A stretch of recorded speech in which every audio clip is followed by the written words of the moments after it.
आइए देखिए, हमारे हिंदू समाज में हिंदू के रीति रिवाज में विवाह एक प्रकार का धार्मिक संस्कार है। यह कोई ऐसा बंधन नहीं है। एक बार जो इस बंधन में बन जाता है, यह बंधन आजीवन चलता रहता है। जब तक वह व्यक्ति दोनों जीवित रहते हैं वह बंधन चलता रहता है। आज का चैप्टर हमारा है विवाह, और उसमें आज का जो टॉपिक हमारा विवाह का महत्व। आखिर शादी होती है तो शादी का क्या महत्व है? आखिर लोग विवाह क्यों करते हैं? उस विवाह से क्या मिलता है ना? तो जब तक हम उसके महत्व को, जब तक हम उसके गुण को, जब तक हम उसके दोष को नहीं जानेंगे, तब तक विवाह का मतलब क्या समझ में आएगा। इसलिए विवाह का महत्व देखेंगे, जिनको अंग्रेजी में कहा जाता है इंपॉर्टेंस ऑफ मैरिज। समझ रहे हैं ना? विवाह का क्या महत्व है, विवाह करने से क्या होता है, इस चीज को हम लोग जानेंगे। पहला पॉइंट है पारिवारिक जीवन का आधार। देखिए, जिस प्रकार से एक घर का जब घर बनता है, जब एक बिल्डिंग बनती है तो उस बिल्डिंग का घर का नींव होता है। उस घर का आधार क्या होता है? नींव होता है। उसी प्रकार से परिवार का आधार क्या होता है? विवाह होता है। विवाह भी एक प्रकार का परिवार का क्या है? आधार है। अगर विवाह नहीं हुआ, एक परिवार की वृद्धि हो सकती है नहीं।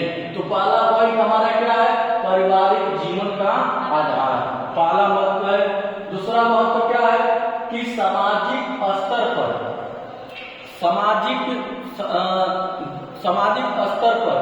सामाजिक रीति रिवाज में हमें एक दूसरे के साथ रहने के लिए समाज हमको क्या देता है?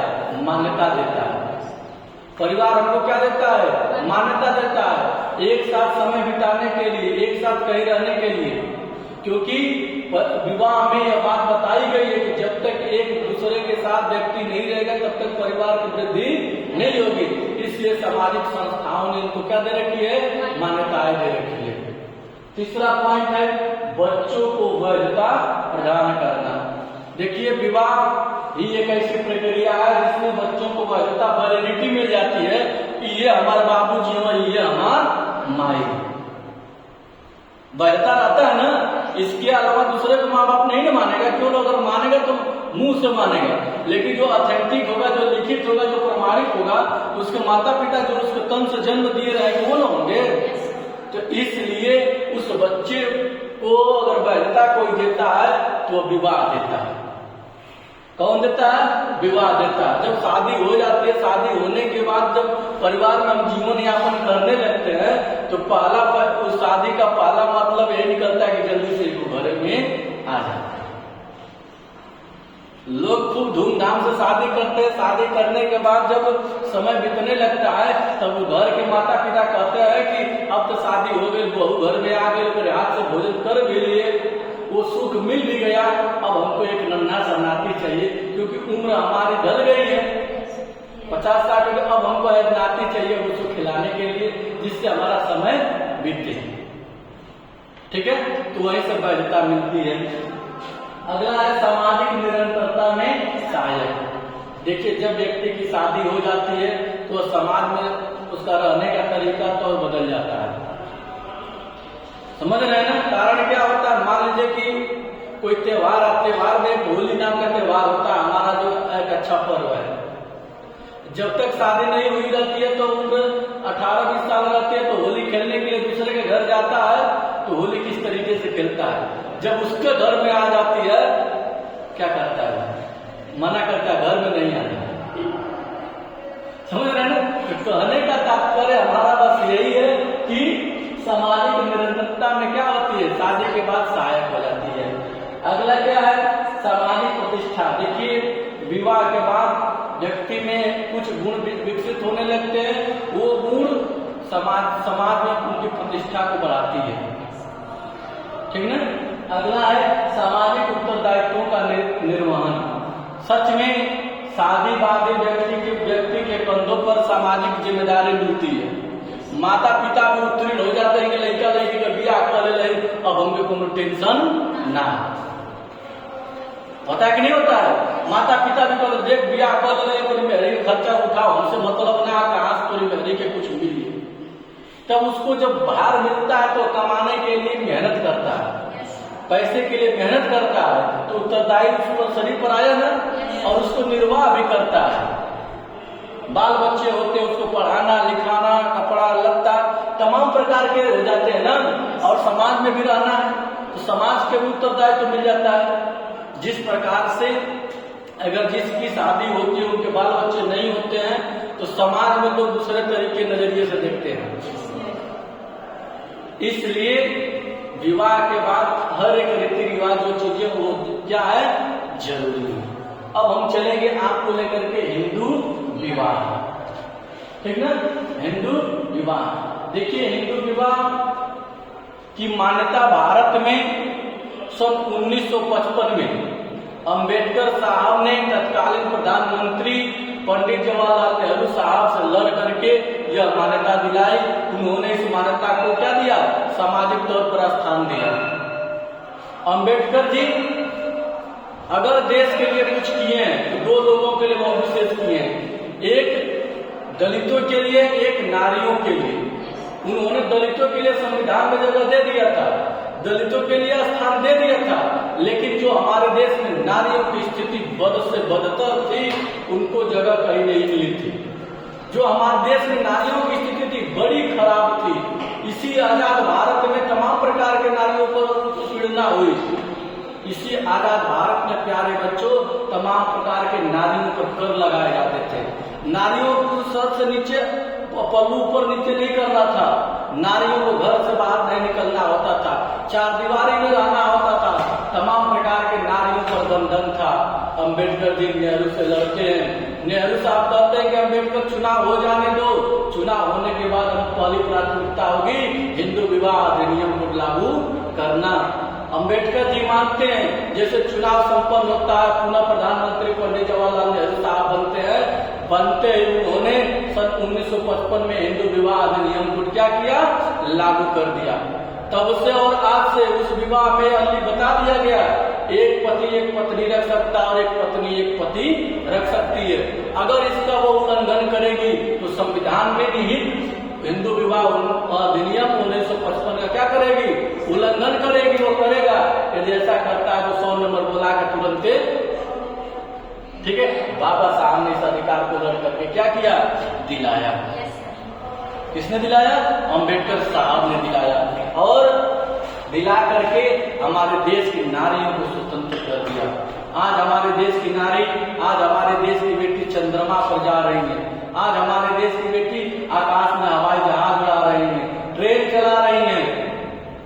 अगर उन बंधनों में अगर बंधी रहती तो आज भी वह बेटी केवल घर की एक महिला बन करके रह जाती कि नहीं रह जाती। इसलिए हम कह सकते हैं अंबेडकर साहब ने अगर किसी के लिए कुछ किया है, अगर इस देश में दो लोगों के लिए विशेष किया है, किसके किसके, एक दलितों के लिए और एक नारियों के लिए। आज नारियों का जीवन उन्होंने दे रखा है। अगला क्या है, हिंदू विवाह ना। अब जिसने के.एम. कपाड़िया साहब है, के.एम. कपाड़िया साहब है, एक किताब उनकी है marriage and family in India. उन्होंने उन किताब में कहा था विवाह एक धार्मिक संस्कार है। विवाह एक क्या है, धार्मिक संस्कार है। विवाह एक संस्कार है जिसके माध्यम से सारे संस्कारों से होते हुए विवाह संपन्न होता है। संपन्न होता है ना। एक बार देखिए कुछ अपवाद भी होते, जैसे आपको देखिए लोगों में भाग पहले लड्डू कौन संस्कार है, तो कुछ इस हर जगह अपवाद है, ठीक ना। लेकिन कपाड़िया साहब ने उस नियम को बताया कि जो विवाह होते हैं बड़े संस्कार से होते हैं, क्योंकि उन विवाह की मान्यता समाज तो देता है, लेकिन परिवार के लोग रीति रिवाज से करते हैं। सबसे पहले उस बेटी के घर का बाप उसके लिए वर देखने के लिए जाता है, जाने के बाद वो लोग कन्या पक्ष को देखने के बाद विवाह तय होता है। विवाह तय होने के बाद बारात उनके घर जाती है, बारात दरवाजे पर जाती है। वो बेचारा बेटी का बाप बड़ा हर्ष से खुशी से सेवा भाव करता है।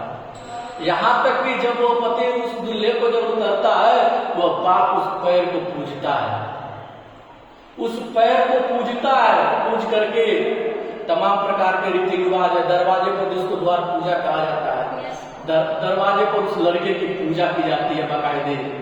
पंडित जी श्लोक पढ़ते हैं, तमाम प्रकार के पढ़ते नहीं पढ़ते हैं, मंगलम मंगलम सुमंगलम मंगलम मंगलम करते हैं कि नहीं करते हैं, तमाम प्रकार के कर्पूर गौरव सर्वनाथन नीलम करते कि नहीं करते हैं। तमाम श्लोकों के माध्यम से दरवाजे पर उनकी क्या होती है, पूजा होती है। और उन पूजा पाठ के माध्यम से पुनः जब विवाह की प्रक्रिया प्रारंभ होती है प्यारे बच्चों, तो उस मंडप में सबसे पहले वो जो वर बचका होता है अपने तरफ से उस बेटी के लिए जो कुछ बनता है लाता है कि नहीं लाता है, ला करके उस बेटी को चढ़ाता है। तमाम प्रकार के गहने जेवर, साड़ी वगैरह, कपड़ा लत्ता, जो जितना उसको बनता है वो चढ़ाता है, ठीक ना।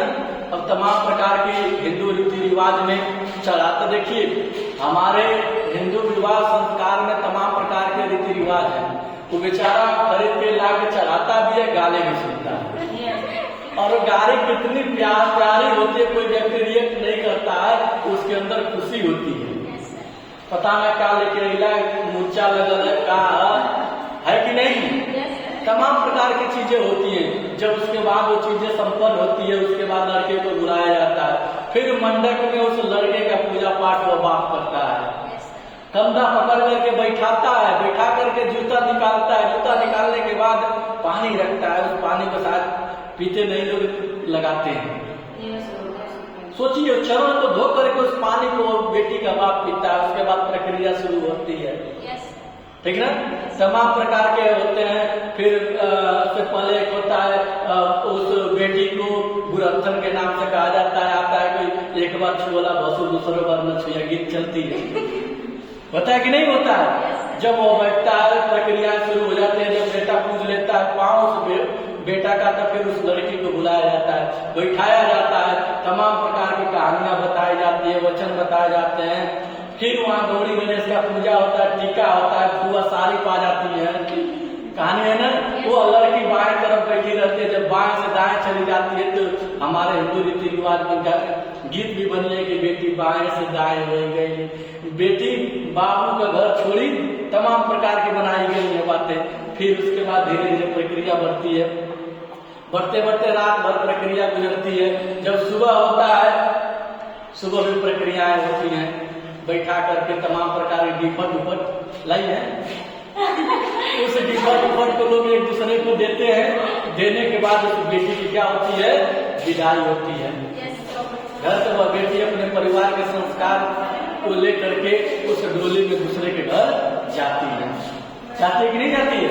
ये क्या है, संस्कार है, यह विवाह के संस्कार है, विवाह के नियम है, विवाह के तमाम प्रकार के बंधन है। इन तरीकों से गुजर करके उस धार्मिक बंधन को हम प्राप्त करते हैं, और उस धार्मिक बंधन को हम जीवन भर निर्वहन करने के लिए तमाम प्रकार के कस्में खाते हैं, और उन कस्मों को खा करके जीवन में क्या करते हैं, यापन करते हैं। ठीक है, आज इतना ही, धन्यवाद।